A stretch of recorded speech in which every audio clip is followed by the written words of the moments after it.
ମୁଁ ଏଇ ବଜାରର ପୂର୍ବତନ ସଭାପତି ଥିଲି ଏବଂ ଏବେ ମଧ୍ୟ କମିଟି ମେମ୍ବର ହିସାବରେ ଅଛି। ହଉଛି ବହୁତ ଦିନ ହେଲା ଆମର ଏଇ ବଜାରରେ ପତ୍କା ଚାଲିଛି।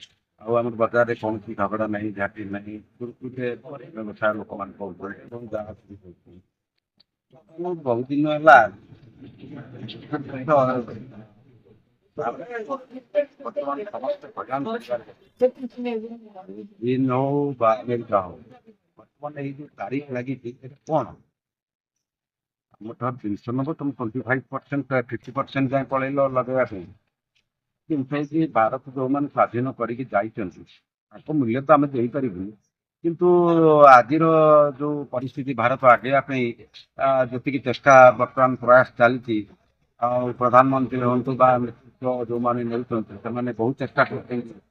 ଆଉ ଆଗେଇଛି କିଛି ମାତ୍ରାରେ, କିନ୍ତୁ ଜିନିଷ ତାକୁ ଏଇ ଅନ୍ୟ ରାଷ୍ଟ୍ର ଗୁଡ଼ିକ ବିଭିନ୍ନ ପ୍ରକାରର ଇଏରେ ଦୁର୍ବଳ କରି ପକାଉଛନ୍ତି। ବିନୟ କୁମାର ସାହୁ ଗୋପାଳପୁରର ଜଣେ ବାସିନ୍ଦା ତଥା ଆମର ଏ ସୁନ୍ଦର ଭାରତ ଦେଶର ଜଣେ ନାଗରିକ। ଆମର ଏଇ ଦେଖୁଛନ୍ତି ବର୍ତ୍ତମାନ ଏଇ ପ୍ରଗତି ଯୁବକ ସଂଘ ବର୍ତ୍ତମାନ ଭଗ୍ନ ଅବସ୍ଥାରେ। ଆମର ଏଇ 15 ଦିନ ତଳେ ପ୍ରଗତି ଯୁବକ ସଂଘର ନୂତନ କାର୍ଯ୍ୟକାରିଣୀ ବୈଠକ କରାଯାଇଛି। ସେଥିରେ ନୂତନ ସଭାପତି ତଥା ସେକ୍ରେଟାରୀ ଏବଂ ଅନ୍ୟାନ୍ୟ ସଦସ୍ୟମାନଙ୍କୁ ବସାଯାଇଛି। କେମିତି ଏ ପ୍ରଗତି ଯୁବକ ସଂଘରେ ଆଗକୁ କୁଶଳତର ଉନ୍ନତି ହେବ ଏବଂ ଆମର ଏଇ ଗୋପାଳପୁର ଗ୍ରାମ ତଥା ଆଖପାଖ ଅଞ୍ଚଳ କେମିତି ଉନ୍ନତି କରାଯିବ, ସେଥିପାଇଁ ଆମେ ସଚେଷ୍ଟିତ ହେଉଛୁ। ଆଜି ଆମେ ଆଗରୁ ତ ଏଠି ଆମର ସ୍ୱାଧୀନତା ଦିବସ ପାଳନ କରାଯାଏ। ଆଜି ମଧ୍ୟ ବହୁ ସମାରୋହରେ ସ୍ୱାଧୀନତା ଦିବସ ପାଳନ କରାଗଲା।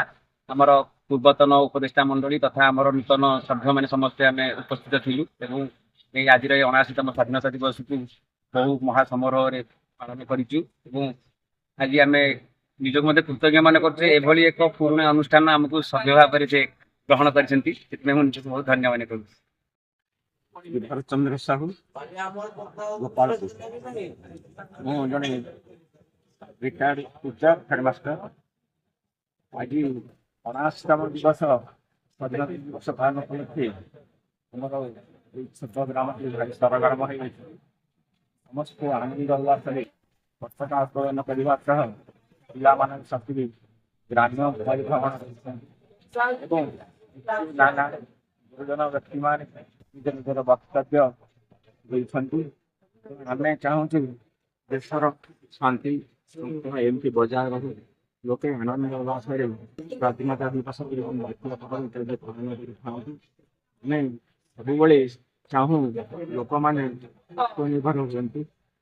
କୌଣସି ବିଦେଶୀ ଶକ୍ତି ଆମକୁ ହଟେଇ ପାରିବ ନାହିଁ, କିନ୍ତୁ ଆମର ମୋଦି ସରକାର ଯେତିକି ପର୍ଯ୍ୟନ୍ତ ଥିବ ଏମାନେ କିଛି ଜବାବ ନାହିଁ।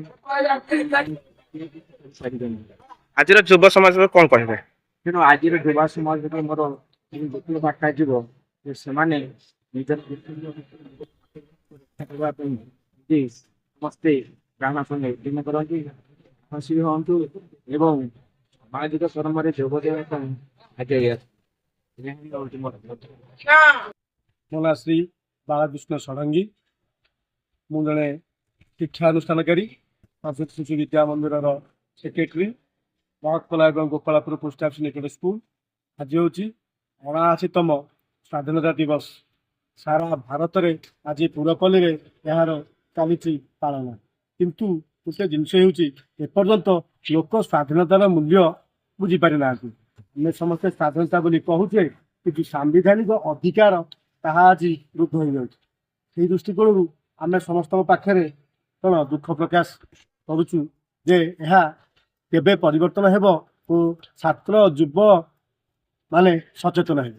ଏହା ହିଁ ମୋର ସମସ୍ତ ଜନସାଧାରଣ ମାନଙ୍କୁ ଆପଣମାନଙ୍କ ଜରିଆରେ ବାର୍ତ୍ତା।